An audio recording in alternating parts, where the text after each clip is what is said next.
এই মুহূর্তে আমরা চলে এসেছি ডিজিটাল সাহা পোর্টালে এবং ডিজিটাল সাহা পোর্টালে লগ ইন হওয়া মাত্র এই ধরনের নোটিফিকেশন আপনাদের শো হচ্ছে, অর্থাৎ ইয়ারলি ইকেওয়াইসির যে নোটিফিকেশন সেটা এখানে শো হচ্ছে এবং এই বছর থেকে কিন্তু ইয়ারলি ইকেওয়াইসির সিস্টেমকে চালু করা হয়েছে। ডিজিটাল সাহা পোর্টালে যদি আপনি কাজ করতে চান সেক্ষেত্রে অবশ্যই কিন্তু আপনাকে প্রতি বছর এই ইকেওয়াইসি আপনাকে কমপ্লিট করতে হবে। এখানে যে রেসিডেন্টাল অ্যাড্রেস আপনি ফিল করেছেন বা আপনার যে কিউএস অ্যাড্রেস রয়েছে অর্থাৎ সেন্টার অ্যাড্রেস অবশ্যই এখানে আপনাকে আপডেট রাখতে হবে। তার সাথে সাথে অবশ্যই কিন্তু এখানে আপনার আধার নাম্বার এবং প্যান কার্ড নাম্বার ভেরিফাই করতে হবে। ইকেওয়াইসি মানেই কিন্তু আধার ওটিপি বা আধার ভেরিফাই।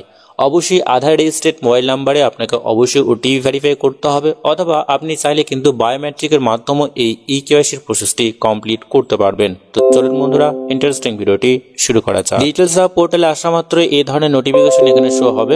অবশ্যই আপনারা আপডেট নাও বলে একটা অপশন পাবেন, এইখানেই আপনাকে ক্লিক করতে হবে। এখানে ক্লিক করা মাত্র পরবর্তী যে পেজ রয়েছে সেই পরবর্তী পেজে অর্থাৎ ইকেওয়াইসির যে প্রসেস রয়েছে সেই পেজে আপনাকে নিয়ে যাওয়া হবে। VLE profile and QS update mandatory for all VLE, অর্থাৎ সমস্ত ভিএলইকেই কিন্তু এই ম্যান্ডেটরি আপডেট বা কেওয়াইসির প্রসেসকে কমপ্লিট করতে হবে। আপনার নেম এখানে শো হবে। এখানে ফার্স্ট আপনাকে যে কাজটি করতে হবে আধার নাম্বার বা ভিআইডি আপনাকে ভ্যালিড করতে হবে। আধার নাম্বার কমপ্লিটলি দেওয়ার পরে অবশ্যই আপনারা ভ্যালিডেটে ক্লিক করে দেবেন। ভ্যালিডেটে ক্লিক করা মাত্র অবশ্যই একটু সময় নেবে এবং আপনার আধার কার্ড ভেরিফাই হয়ে যাবে। আধার কার্ড সাকসেসফুল ভাবে ভেরিফাই হয়ে যাওয়ার পরে দেখবেন নিচে স্টেট অর্থাৎ আমাদের যে ওয়েস্ট বেঙ্গল সেটা অটোমেটিক ভাবে থাকবে।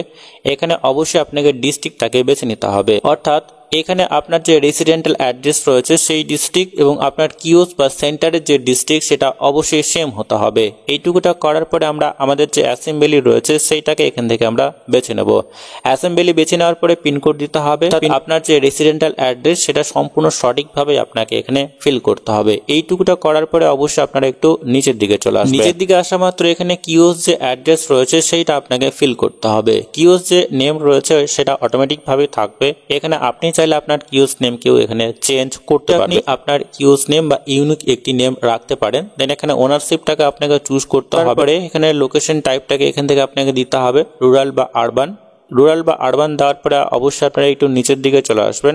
আপনার কিওস যে ডিস্ট্রিক্ট রয়েছে সেই ডিস্ট্রিক্টটাকে এখানে ফিল করতে হবে এবং আপনার যে রেসিডেন্টাল ডিস্ট্রিক্ট এবং কিওস ডিস্ট্রিক্ট যদি এখানে সেম হয় সেক্ষেত্রে এখানে কোনো রকম কোনো নোটিফিকেশন শো হবে না এবং যদি ডিফারেন্ট হয় তাহলে কিন্তু আপনি এই আপডেটটি কমপ্লিট করতে পারবেন না। এখানে অবশ্যই আপনার কিওস যে অ্যাসেম্বলি রয়েছে সেটা অবশ্যই আপনারা এখান থেকে সিলেক্ট করে দেবেন। তারপরে এখানে সাব ডিস্ট্রিক্ট অবশ্যই আপনাকে সিলেক্ট করতে হবে। এখানে সেই সাব ডিস্ট্রিক্টের আন্ডারে যতগুলো ভিলেজ রয়েছে তার সমস্ত লিস্ট আপনারা এখানে পেয়ে যাবেন এবং সেই ভিলেজটাকে অবশ্যই আপনাকে এখানে সিলেক্ট করতে হবে। তারপরে এখানে যে গ্রাম পঞ্চায়েত রয়েছে সেইটাকে সিলেক্ট করতে হবে। এখানে ভিলেজ কোড অটোমেটিকভাবে চলে আসবে এবং এখানে সব অ্যাড্রেস আপনাকে ফিল করতে হবে এবং এখানে কিউএস যে অ্যাড্রেস রয়েছে সম্পূর্ণ সঠিকভাবে ফিল করে দেবেন। এখানে পিনকোড দেওয়ার পরে আপনারা একটু নিচের দিকে চলে আসবেন। কিউএস ডিটেলস সম্পূর্ণ সঠিকভাবে দেওয়ার পরে অবশ্যই আপনারা এখানে প্যান কার্ডের যে নাম্বার রয়েছে সেটা দিয়ে দেবেন। ভ্যালিডে ক্লিক করে দেবেন। ভ্যালিডেটে ক্লিক করা মাত্র আপনার প্যান কার্ড এখানে সাকসেসফুল ভাবে ভেরিফাই হয়ে যাবে। এরপরে আপনাকে এখানে যে ক্যাপচা রয়েছে দেখে ফিল করার পরে টার্ম অ্যান্ড কন্ডিশন একসেপ্ট করার পরে আমরা নেক্সটে ক্লিক করে দেবো। এই মুহূর্তে আধার কার্ড সাকসেসফুল ভাবে ভেরিফাই হলেও কিন্তু এখানে প্যান কার্ড বা এখানে যে পেন নাম্বার সেটা কিন্তু ভেরিফাই হচ্ছে না। এই মুহূর্তে খুবই গুরুত্বপূর্ণ একটি আপডেট যে অবশ্যই কিন্তু প্রত্যেক ভিএলইকে এই ম্যান্ডেটরি আপডেট বা ম্যান্ডেটরি ইকেওয়াইসি কমপ্লিট করতে হবে, কিন্তু এই মুহূর্তে হয়তো সার্ভারের কিছু ইস্যু রয়েছে বা নতুন আপডেটকে আনা হয়েছে। কিছুদিন পর বা কিছু সময় পর হয়তো আপনারা এই ইয়ারলি ইকেওয়াইসি প্রসেসকে কমপ্লিট করতে পারবেন। এখানে পেন কার্ড ভেরিফাই করার পরে আপনারা নেক্সটে ক্লিক করে দেবেন। নেক্সটে ক্লিক করলে ওটিপি ভেরিফাই করতে হবে আপনাকে, অর্থাৎ আধার রেজিস্টার্ড মোবাইল নাম্বার একটি ওটিপি ভেরিফাই হবে। তাহলেই আপনারা কিন্তু ইকেওয়াইসির প্রসেসটি সাকসেসফুল ভাবে সাবমিট করতে পারবেন।